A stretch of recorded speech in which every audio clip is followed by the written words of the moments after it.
I saw this article last year, and it was the epitome of the misery loves company attitude that we often take in our society that I think is kind of backwards. We should be doing it the opposite way. So in this article, these high school girls were upset that when they returned to school in the fall, their dress code would still be enforced, but there wasn't going to be a mask mandate.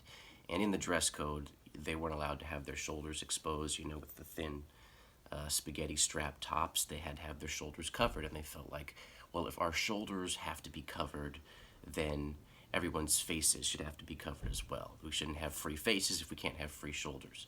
And they fought for a mask mandate, and they won.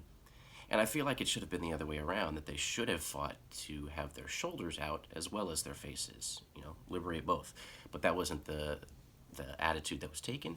And I see that a lot in our society too. Like I hear people, in the black and Latino communities say like, well, all these white people are so scared of an authoritarian government, but we've been living that for 400 years.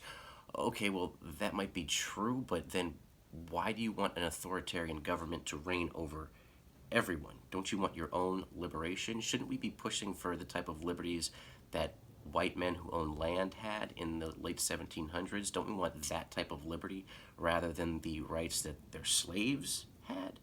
That's the thing with equality. It's not just all about equality, because equality could mean that you're in a jail cell and you all have the same 6x8 space, all have the same amount of, recreation time. That's still equality, but that's not the type of equality that we want. What we should be pushing for is freedom, at least in my opinion. So I feel like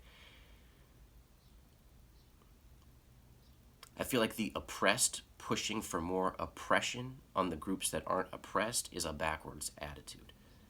We should push for liberty and justice for all, not equal enslavement of all.